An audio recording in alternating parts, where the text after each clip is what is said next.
هێزەکانی ئاسایشی لوبنان بە گازی فرمێسک ڕێژ و شڵانجی ئاو هەویستیان خۆپێشاندەرانی تووڕە لە نزیک باڵوێزی ئەمریکا لە دەرەوەی شاری بەیروت بڵاوە پێ بکەن. سەدان هەزار پەناخوازی فەلەستینی لە لوبناندا دەژین شوێنێک دوای دامەزراندنی ئیسرائیل لە ماڵەکانیان وەدەڕیان ناون. خۆپێشاندانەکانی سەرانسەری بەرامبەر بە بڕیاری ترامپ هەروەها لە پێتەختی موراکۆ و لە قاهیرە ڕوویاندا. لە ماوەی سەردانی یەکشەمە بۆ پاریس نەتەنیاهو پێداگرت کە ئۆرشەلیم هەمیشە پێتەختی ئیسرائیل بووە. پاریس پێتەختی فەڕەنسەیە، ئۆرشەلیم پێتەختی ئیسرائیلە. پاریس 300 ساڵە پێتەختی فەڕەنسەیە، ئۆرشەلیمیش 70 ساڵە پێتەختی وڵاتی جوولەکەکانە. ماکرۆن و ڕێبەرانی تری ئەوروپایی ڕخنیان لە بڕیاری ترامپ سەبارەت بە ئۆرشەلیم گرتووە. دەڵێن دۆخی شارەکە بابەتێکی گەلێک گرینگە کە دەبێت لە نێوان ئیسرائیل و فەلەستینەکان گوتوێژی لەسەر بکرێت.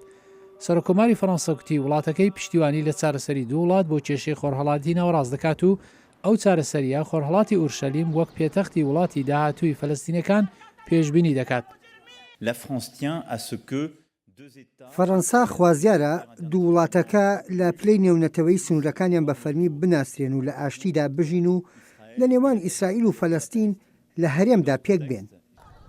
ماکرۆن داوای لە نەتەنیاهو کرد نیازپاچی بەرامبەر بە فلەستینەکانی تووڕە نیشان بدات. لە پەیوەندی نیازپاچی گوتم پێم وایە ڕاگررتنی خانوبەرە سازکردن بۆ جوولەکەکان و بڕیاری متمانەی بەرامبەر بە دەسەڵاتداری فەلەستینی بۆ دەستپێکردنی کردداری گرنگن کە لەگەڵ نەتەنیاهۆ تاوتێمان کرد. لە مساڵانەی دوایە حکوومەتی ئیسرائیل سازکردنی چەندین دەست خانوبەرەی بۆ جوولەکەکان لە هەریمەکانی داگیرکراوی فەلەستینی لە نێواندا ئۆرشەلیمی خۆرهەڵات پەسەند کردووە کە بە پێچەوانەی یاساکانی نێونەتەوەیینە. نەتەنیاهو گوتی حکوومەتەکەی بۆ توێژ لەگەڵ فەلەستینەکان ئامادەیە بەڵام پێشنیازی ئیسرائیل پەسەند نەکراوە. هەروەها دووشەمە نەتەنیاهو لە دەمێکدا لەگەڵ فێدریکا مۆگرینی بەرپرسی ڕێبازی دەرەوەی یەکێتی ئەوروپا دەدواگوتی بە فەرمیناسینی ئۆرشەلیم لەلایەن ترامپ ڕاستیەکان دەخاتە ڕوو ئاشتیش لەسەر بناخی ڕاستیە. ئێستا هەوڵێک لەلایەن بەڕێوەبەرایەتی ئەمریکاوە بەڕێوەیە بۆ ئەوەی پێشنیازێکی نوێی ئاشتی پێشکەش بکرێت. پێم وایە دەبێت دەرفەتێک بە ئاشتی بدەین، دەبێت بیبینین چ پێشنیار کراوە و داخوا دەتوانین ئاشتی بۆ پێشخین. بەڵام ئەگەر ئێمە پێویستە دەستی پێ بکەین دەڵێم یەک شوێن هەیە وڵاتی ئیسرائیل بە فەرمی بناسن. هەمیشە سەبارەت بە وڵاتی جوولەکە بووە کاتی ئەوەی فلستینیەکان وڵاتی جوولەکە بە فەرمی بناسن و بە ئەو ڕاستیەش بزانن کە پێتەختی هەیە پێی دەگوترێ ئۆرشەلیم. مۆگەرینی گوتی یەکێتی ئەوروپا بە دوای ڕەزامەندی نێونەتەوەی لەسەر ئۆرشەلیمە هەتا ئەو کاتەی دۆخەکە وەک بەشێک لەو توێژەکانی ئاشتی ئیسرائیل و فەلەستینەکان چارەسەر دەکرێت. ئەوە هەڵوێستی جددی ئێمەیە و هاودەنجی نێونەتەوەی لەسەر ئۆرشەلیم بۆ ئێمە جێگای ڕێزە هەتا ئەو کاتەی دۆخی کۆتایی ئەو شارە پیرۆزە لە ڕێگای وتووێژی ڕاستەوخۆی نێوان پارتەکانەوە چارەسەر دەکرێت. هیوادارین کە لایەنەکان بە پشتیوانی کۆمەلگای نێونەتەوەیی دەست بە وتووێژی کارساز بکەن.